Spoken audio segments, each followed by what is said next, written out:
Alors je ne rentrerai pas dans le fameux débat smartphone versus réflexe ou hybride, parce que ce n'est pas le sujet d'aujourd'hui, et ce n'est pas un débat très intéressant de mon point de vue. Mais pour la faire courte, un smartphone reste un moyen comme un autre d'obtenir des photos, et je pense qu'il vaut mieux une photo que pas de photos. Alors dans ce podcast, on va voir les bases pour prendre de jolies photos avec son smartphone, le matériel, la prise de vue, la gestion de la lumière et de l'exposition. Allez en avant, Guingamp. Avant de commencer, je vous rappelle que sur mon site photomaniac.fr, vous pouvez retrouver le même sujet beaucoup plus développé dans mon article, et vous pouvez aussi accéder à ma formation gratuite sur les bases de la photographie. Je vous invite donc à vous y inscrire si ça vous intéresse. Alors pour commencer, le matériel. Alors déjà, le smartphone. Donc je ne vais pas vous conseiller un smartphone en particulier, mais je vais plutôt vous indiquer comment repérer un bon smartphone pour de la photo. Donc déjà, 12 millions de pixels suffisent amplement, surtout si vous ne faites que publier sur les réseaux.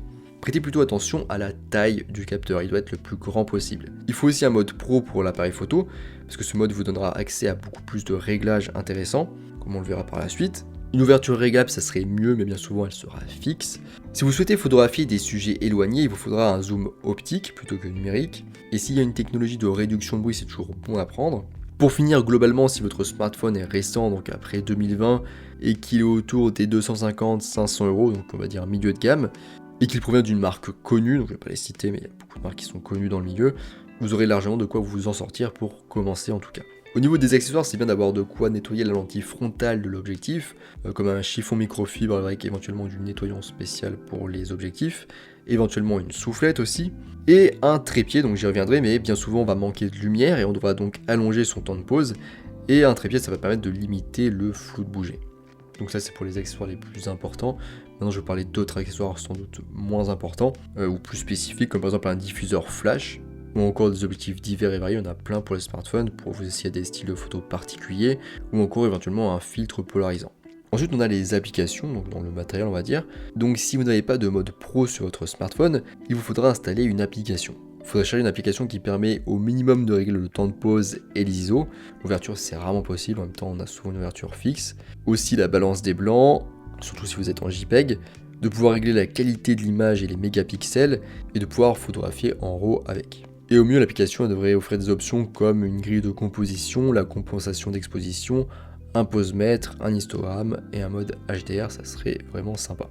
Alors pour ceux que ça intéresse, n'hésitez pas à aller voir mon article où je liste toutes ces applications, là je vais pas toutes les citer, ça serait un peu long et chiant. Mais on a par exemple Procam X-Lite, Open Camera qui est très connu, Pro Camera sur iPhone, et en payant on a par exemple DSL Caméra Professionnelle. Ensuite très intéressant, on a une application pour le pose-mètre interne, donc j'y reviendrai dans le podcast plus tard, qui est du coup Light Meter, donc L-I-G-H-T plus loin Meter M-E-T-E-R. Et après on a aussi des applications de développement comme par exemple Snapseed qui est très connu sur les téléphones.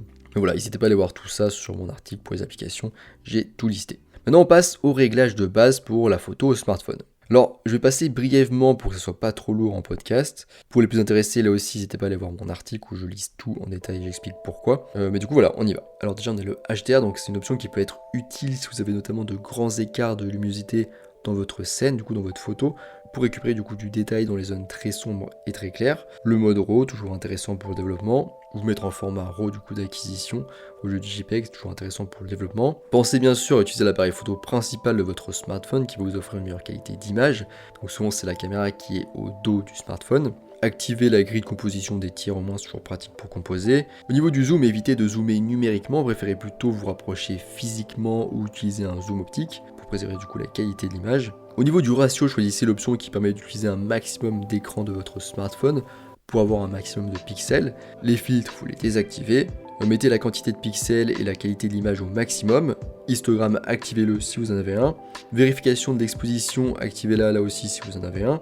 Balance des blancs de manière générale, vous pouvez laisser en auto si vous faites du développement, si vous êtes en RAW. Le flash à désactiver. Si vous avez un niveau, une sorte de niveau à bulle, activez-le.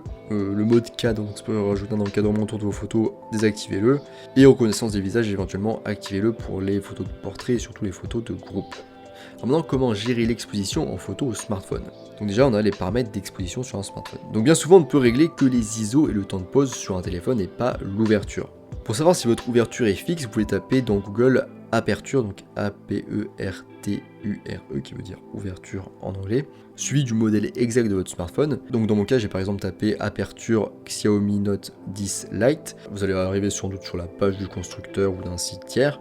Et vous allez regarder du coup l'ouverture pour l'appareil photo principal, donc qui s'appellera souvent Main Camera, donc MAIN, qui veut dire principale caméra appareil photo. Et dans mon cas, en fait, on voit que c'est juste écrit F1.89 sans aucun tiret, ni deuxième valeur, donc autre valeur, ce qui indique que l'ouverture est fixe à F1.89.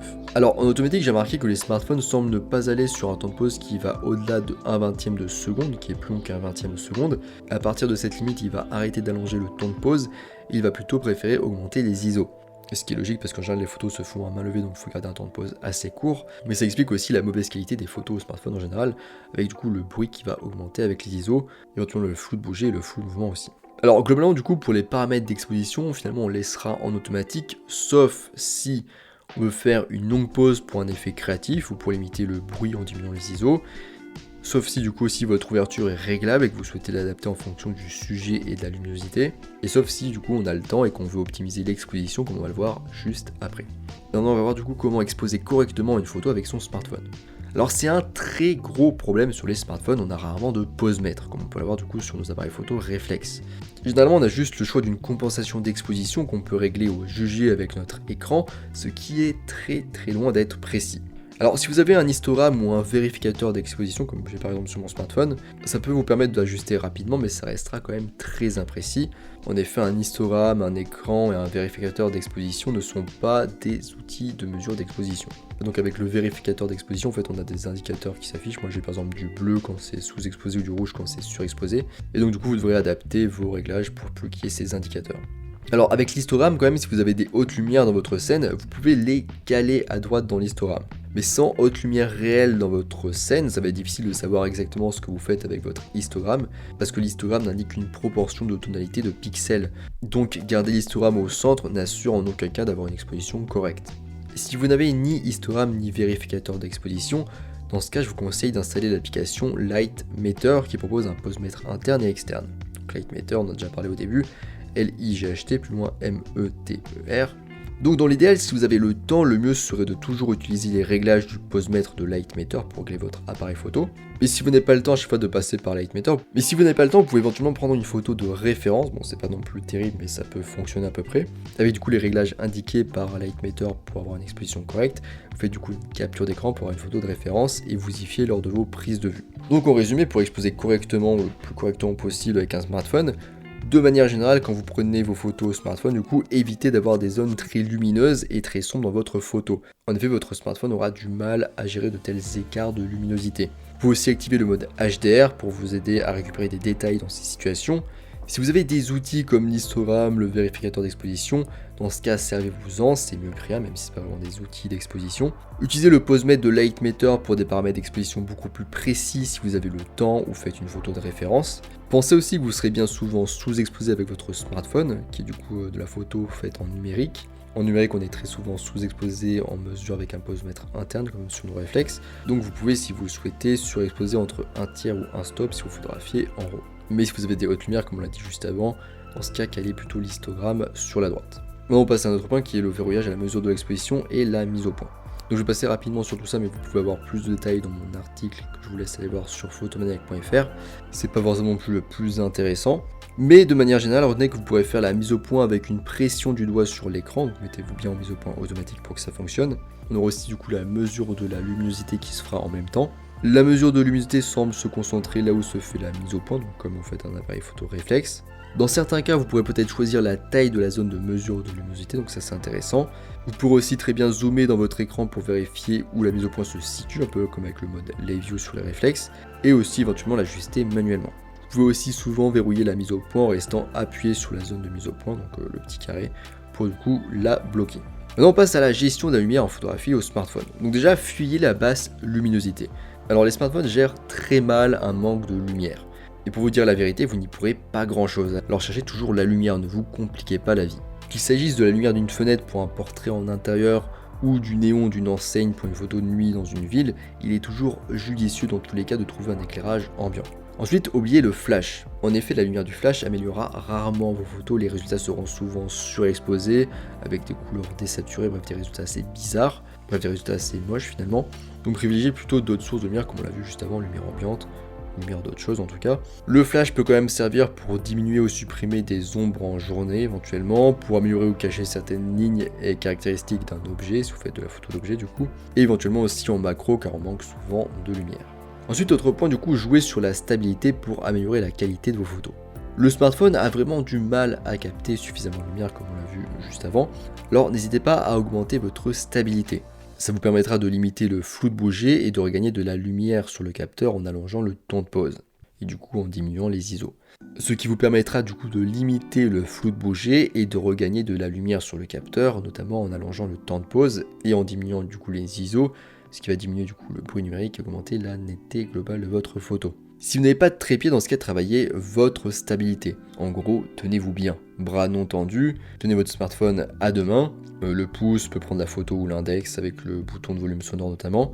Les pieds écartés à la largeur des épaules, éventuellement un pied devant l'autre. Éventuellement aussi, vous pouvez retenir votre respiration pendant la prise de vue pour vous stabiliser un peu plus. Faites attention quand même, tombez pas dans les pommes. Vous pouvez aussi, si vous le pouvez, vous tenir contre quelque chose ou vous allonger. Pour encore plus de stabilité, vous pouvez aussi utiliser un déclencheur à distance ou utiliser le minuteur.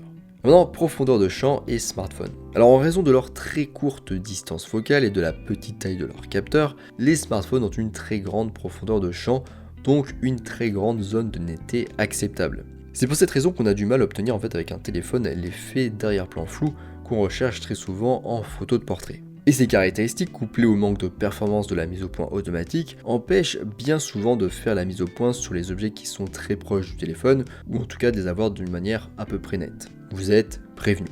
Non, pour la composition, donc je vais pas revenir détailler des choses là-dessus parce que c'est les mêmes conseils, les mêmes méthodes, les mêmes principes qui s'appliquent dans la photo au smartphone que dans la photo avec des réflexes. Donc sur mon article sur la photo au smartphone, je vous liste du coup plein de sujets, plein d'articles, de vidéos qui parlent de composition.